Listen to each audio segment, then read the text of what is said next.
Biden says Trump lacked the courage to act during January 6th attack.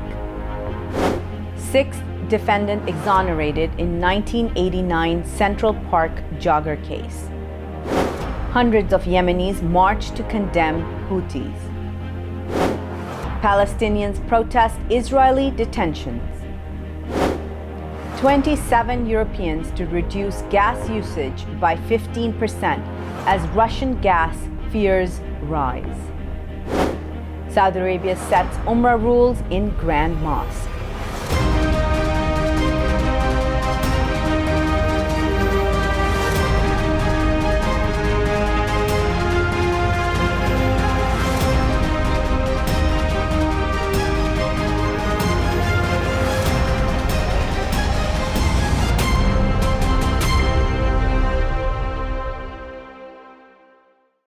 From Washington, D.C., this is the Muslim News on Muslim Network TV. Assalamu alaikum, I'm Hena Zuberi. Our top story tonight. On Monday, President Joe Biden criticized Donald Trump for watching his supporters riot for hours on January 6th while Capitol Police suffered a medieval hell. Dripping in blood and surrounded by carnage, law enforcement officials faced the crazed mob that believed the lies of the defeated president, according to Biden. Biden also lauded the National Organization of Black Law Enforcement Executives Conference. The police were heroes that day, Biden said. The House committee investigating the January 6, 2021 Capitol riot laid out a searing indictment of the former president's refusal to halt or condemn the violence. Biden has come under fire from Republicans over a surge in violence nationwide ahead of November midterm elections. On Tuesday, former President Donald Trump returned to Washington, D.C. for the first time since leaving the White House. He sought to tease out a vision for a Republican-controlled government as he nears a decision on running for president again in 2024. Trump said people are going to vote to stop the destruction of our country, and they're going to vote to rescue America's future. Trump strongly believes a Republican president will take back the White House in 2024. Trump's policy-focused speech capped off a two-day summit hosted by the America First Policy Institute. On Monday, a New York judge exonerated Stephen Lopez in response to requests by both Lopez's lawyers and prosecutors. Lopez is a co-defendant of the Central Park Five, a group of Black and Latino teenagers falsely accused for the 1989 rape of a jogger in New York City. The convictions were thrown out more than a decade later. Lopez was 15 when he was named in the indictment, along with 5 other Black and Latino teenagers, for the rape and attempted murder of Trisha Miley. Miley was a 28-year-old New York investment banker who was jogging through Central Park when she was attacked. Lopez later pleaded guilty to robbing a male jogger the same night in a deal with prosecutors. Mr. Lopez was charged and pleaded guilty in the face of false statements, unreliable forensic analysis, and immense external pressure, said Manhattan DA Alvin Bragg at a Monday hearing. A group of congressional staffers staged a sit-in at the Senate Majority Leader Chuck Schumer's Washington, D.C. office on Monday, ending in their mass arrest. Demonstrators cited the failure of the Biden administration and Congress to take meaningful action to combat the climate emergency. During the protests, 17 people held up signs reading "Climate Action Now, Chuck," and "Our farms are flooding." In a letter to President Joe Biden and Schumer, 165 congressional and executive agency staffers demanded ambitious, assertive action by July and addressing the climate crisis. The letter called on Senator Joe Manchin to vote for the Build Back Better Act climate justice provisions as part of a reconciliation package. In international news today, on Monday, 3 civilians were killed and 3 people injured during demonstrations in northern Mali against 2 armed movements, a United Nations mission reported. The UN Multidimensional Stabilization Mission in Mali said demonstrations degenerated into violence. A peacekeeper was injured when a UN patrol and elements of the Malian armed forces went to restore calm and protect civilians, including at an internally displaced person camp. A UN statement said peacekeepers and Malian troops continued their mission in a calm and restrained manner. On Tuesday, hundreds of Yemenis marched as part of a mass rally in Taiz, condemning brutal and continuous crimes committed by the Houthi militia against civilians. The march began on Jamal Street at the invitation of activists and families of victims of the Houthi fire. During the march, demonstrators carried signs and banners denouncing the killing and wounding of civilians by Houthi fire, despite the truce. On Saturday, Taiz police reported 11 children were injured in bombardment launched by the Houthi group, with several mortar shells in the densely populated Zaid al-Mushki neighborhood in the city center. The incident was met with widespread local and international condemnation. The Houthi group denied responsibility for the bombing. Bringing more news stories after the break. Stay tuned, and we'll be right back after these messages.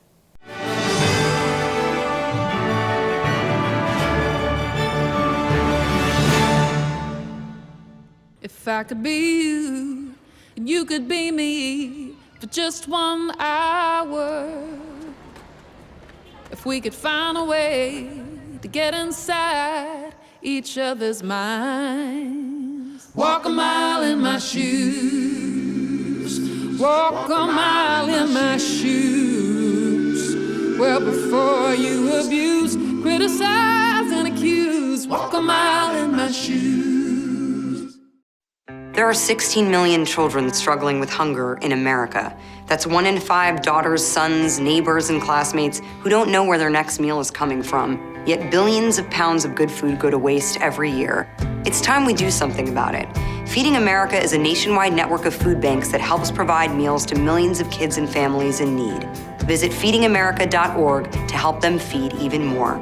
Together, we can solve hunger. Together, we're feeding America. Despite the development of a COVID-19 vaccine, millions around the world will not have access. We need a vaccine that's free and available to everyone, everywhere. It's time for a people's vaccine. Assalamu alaikum! Open up your eyes. Assalamu alaikum everyone, it's your brother Zain Bika from South Africa. One of the first educational programs ever produced for Muslim children was the ever-popular Adam's World series.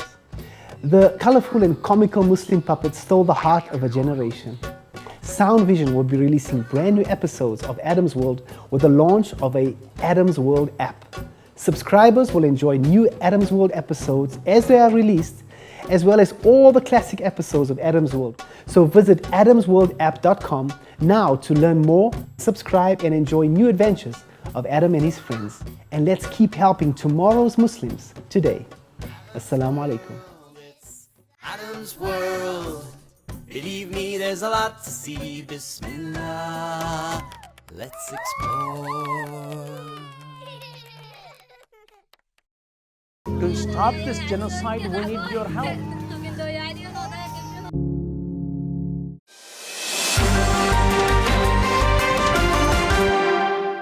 Welcome back. On Sunday, Palestinians in the Gaza Strip participated in a demonstration protesting the administrative detention policy against prisoners in Israeli jails. The protest was organized by the Popular Front for the Liberation of Palestine outside the group's headquarters. Awad Sultan, a member of the Central Committee of the Front, said 45 prisoners of the Front are protesting the administrative detention policy through a hunger strike. He demanded a national response to this policy of repression and abuse. More prisoners are expected to join the strike. The Chinese Communist Party is using elaborate online tactics to counter information about human rights abuses in the occupied East Turkestan region. The state propaganda seeks to influence audiences globally about the mistreatment of Uyghur and other Turkic minorities in East Turkestan, which China refers to as Xinjiang, according to a new report. CCP has coordinated its propaganda machine and security agencies to contradict and reframe narratives about the region, the Australian Strategic Policy Institute said. The Canberra-based independent, non-partisan think tank provides defense, security, and strategic policy recommendations to the Australian government. Albert Zhang, an analyst with the center, said Xi Jinping's and the Communist Party views information operations as a battlefield to fight other people's public opinion. The inaugural ceremony of African Islamic Banking and Takaful Summit was held today in Dar es Salaam, Tanzania. Africa is an emerging market for Islamic finance and soon is becoming a hub for Islamic financial institutions. The region is ripe for a new avenue for foreign direct investment. Mohammed Zubair Mughal, Chief Executive Officer of Al Huda Center of Islamic Banking and Economics, inaugurated the ceremony. Mughal said Islamic banking and finance are the ultimate financial solution due to their viability and sustainability. He said several new Islamic financial institutions are ready to start operations in the market. A few of the participating banks have also come into the market with standalone branches for Islamic banking operations. Saudi authorities have announced instructions for Muslims seeking to enter the Grand Mosque, Islam's holiest site in Mecca, to perform Umrah. The new Umrah season begins on the first day of Al-Muharram, the first month in the lunar Islamic calendar. It's expected to begin July 30th. The kingdom's Ministry of Hajj and Umrah has required Umrah pilgrims to be in good health and to wear face masks while in the Grand Mosque. Pilgrims are also required to leave the mosque after their entry permit expires. Kingdom authorities are gearing up for a new season, expecting to draw more than 10 million Muslims, officials said. Greek Education Ministry is proposing a new framework for Greece's Islamic scholars called muftis. This aims to increase Islamic clerics' independence and prestige in society, minority rights website Izinilikka reports Friday. Greece's Muslim minority will have an advisory board of 33 people. Members will be chosen at random from among scholars and lecturers of Islamic sciences and imams. The board will assess mufti candidates and the Education Ministry will choose an appropriate candidate for the post as necessary. Right now, muftis are appointed by the state. Turkey has been encouraging the minority community to elect its own muftis who oversee matters of Islamic law. The European Union has watered down its plan to ration gas this winter. Leaders are seeking to avoid an energy crisis generated by further Russian cuts to supply. Energy ministers from 27 member states, except Hungary, backed a voluntary 15% reduction in gas usage over the winter. They agreed opt-outs for island nations and possible exclusions for countries little connected to the European gas network. The deal was watered down after previously not having exemptions. The EU said its aim is to make savings and store gas ahead of winter. The voluntary agreement would become mandatory if supplies reach crisis levels. Coming up next after the break is our in-depth analysis segment with Professor Aronson. So stay tuned and we'll be right back after these messages.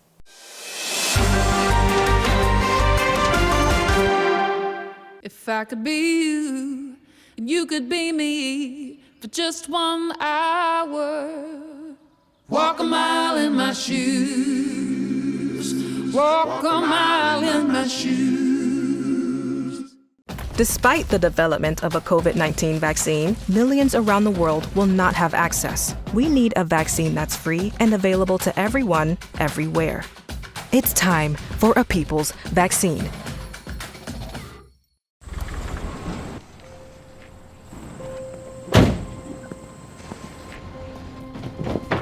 Dad, they took over my bedroom. Come on, come on. Okay, Dad. 1, 2, 3. Dad!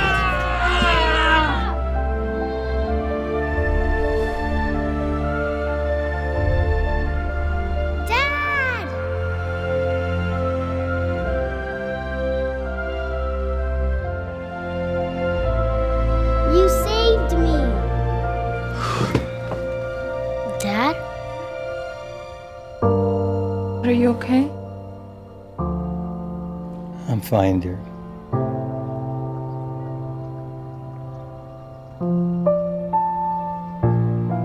Your hero needs you now, and AARP is here to help. Find the care guides you need at aarp.org/caregiving. We are Justice for All. Headquartered in the heart of downtown Chicago, Justice for All is a global humanitarian initiative dedicated to raising awareness for human rights concerns impacting vulnerable minority groups. Our diverse team of staff and volunteers, led by Imam Malik Mujahid, work tirelessly to help Justice for All achieve their goals.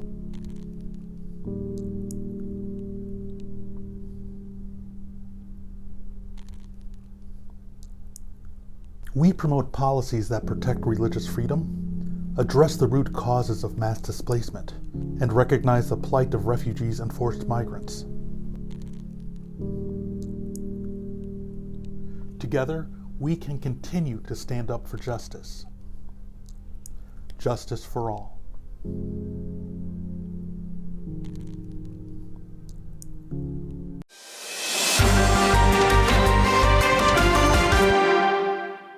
Welcome back.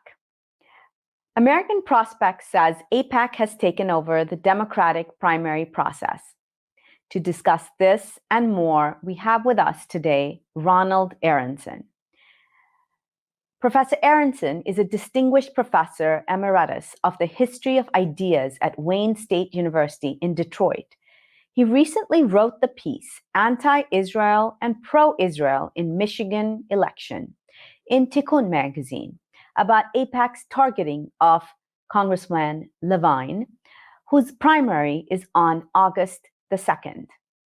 So thank you so much for being with us here today. Glad to be with you. So let's talk a little bit about that. We have seen pro and anti-Israel rhetoric in many elections across the country. In the state of Maryland, Senator Bill Cardin often talks about it in his campaign speeches, as well as others who, make an effort to let their voters know that they are very pro-Israel. Recently, President Joe Biden was in Israel himself and said that you don't need to be Jewish to be a Zionist. So we see that this is part of American politics. But you have gone into detail and write a very worrying piece in Tikkun magazine about Congressman Andrew Levine and the impact of this rhetoric on his election. So let's talk a little bit about that. What's concerning me is to see an AIPAC fundraising letter. It's technically speaking comes from the United Democracy Project, which is their donor arm to give money to candidates. A fundraising letter that has a picture of Andy Levin over here and a picture of Haley Stevens over here. And Haley Stevens, atop the picture, it says pro-Israel. And atop the Andy Levin picture, it says anti-Israel. And pro-Israel candidate, anti-Israel candidate. And it's a kind of a strange thing. You've used the expression pro-Israel a minute ago, and that expression is going around everywhere. And it's actually not correct, because Andy Levin would consider himself more deeply pro-Israel because he's trying to create a Palestinian state alongside Israel that would give the Palestinians human rights and political rights. And he says, in the long run, the only way that Israel's survival can be guaranteed is if it's alongside a Palestinian state. For Andy Levin, pro-Israel means pro-Palestinian. Now, we were looking at this, the bill that Congressman Levin has introduced in the Congress, and this is at the crux of the matter over here. The bill would prohibit Israel from using U.S. taxpayers' dollars to expand settlements in occupied West Bank or for annexation and would increase funding for humanitarian purposes and for civil society groups in Palestinian territories. So, what is so problematic about this bill? I smile. I want to laugh when you ask what is so problematic. What's problematic about it is that it treats the Palestinians as if they're entitled to basic human rights. And in the bill and elsewhere, uses two other words that have become taboo, according to AIPAC, and among right-wing directions in the Jewish community. The two words that are taboo are settlements and occupation. And to dare to say that settlements, specifically illegal settlements according to the UN resolutions, and there is an occupation going on, is something that the hear no evil, see no evil, speak no evil right-wing Jewish community and AIPAC do not want any part of. They do not want to acknowledge that reality. Levin has been trying to acknowledge that reality, and he's had a considerable success at getting over 40 co-sponsors of his bill in the House. And it is basic American policy going back 20 or 30 years to say there should be two states. What's happened on the right wing and among AIPAC supporters and the Netanyahu government, until now the Bennett government, increasingly right-wing Israeli governments, what's happened is they have begun to forget about any prospect of allowing Palestinian statehood. And they don't want to talk about it as if it's anything but something that you don't talk about, period. I mean, we hide the fact, we're denying the existence of the Palestinian people. That's been the rightward trend, and that's what AIPAC is supporting, and that's what Andy Levin's opponent in the primary, Haley Stevens, is also supporting. Can you tell us a little bit about this particular race and a little bit more about Congressman Levin? Andy Levin, interestingly enough, is one of the most progressive congressmen in Washington. He has support from labor. He's considered labor's main supporter in the House of Representatives. He supported the Green New Deal from every aspect of it. Yesterday, he had a pro-climate rally in the district. Pro-climate, pro-union, pro-women, and pro-peace between Israelis and Palestinians, which means pro-Palestinian as well. Andy has been all of those things. That's his current reality. And he's part of the Levin family, which is kind of the Jewish Kennedys in Oakland County, Michigan. The family, his father had the seat before him, Sandy Levin. His uncle, Carl Levin, was a U.S. senator for over 30 years. And the federal building in downtown Detroit is named after his great uncle. So this is a prominent Jewish family, more as establishment as they can get. And the youngest political member of that family, Andy, is as progressive as one can be. The money is being used to make ads. How is it being used? Can you share with us how AIPAC money is being used to crush Andy and others like Marie Newman's campaigns, other progressives around the country? You should be at my house and at the mail slot every day. A huge mailer with Haley Stevens' picture on it, with all her very few endorsements compared with Andy.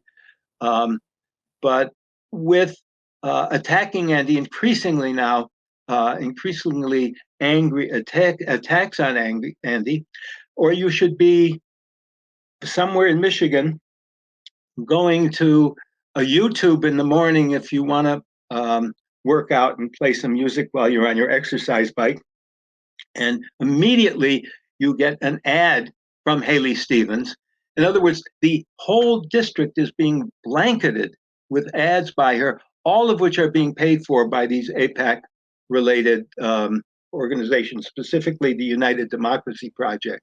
So tens of thousands, hundreds of thousands, millions of dollars, it's flooding the district. There's nobody who lives here who is on the media in any form or gets mail in any way, can avoid seeing Haley Stevens' face. Listening to this, and I've heard similar stories about campaigns being squished by money like this, would this not be illegal? And to have foreign policy or foreign policy concerns affect local elections? Well, don't forget, this is a congressional election, and Andy, after all, is the author, as you said, of the Two-State Solution Act. And so foreign policy becomes a big feature, the feature of why AIPAC is opposing him. So that's not unusual. What is unusual is that AIPAC has now, first of all, it never used to give money to candidates. That's a recent innovation. And it's giving money not only to Democratic candidates in a Democratic primary, but it gave money recently to 70 Republican Senate, House and Senate candidates who voted against certifying Joe Biden as president of the United States. In other words, what's happening is AIPAC has increasingly become, as is the Jewish right wing in the United States, as has the right wing, they become increasingly anti-democracy in this country, just as they become increasingly anti-democracy in the Middle East, anti the idea of a Palestinian state and supporting the Israeli government's declarations of the state of Israel as for the Jewish people in a way that Israel had never before done. What's happening is there's a rightward movement, and that's where AIPAC is going. So I guess my question to you, perhaps I should reword it, is for me, this seems like this should be illegal. That foreign countries, because today it's Israel, tomorrow it could be Saudi Arabia, it could be Russia, it could be any other country that floods money in to organizations such as AIPAC and then uses that money to influence our politics here in the United States. So what could be done? What can be changed so this doesn't repeat itself? Well, good question. Very good question. It's not money coming from Israel. It's money not for Israel. It's not pro-Israel. It's pro a certain conception of Israel, a right-wing anti-Palestinian conception of Israel. That's the money, and it's American money. And that American money can be used legitimately for all sorts of politics. So to change it, there's nothing illegal about it.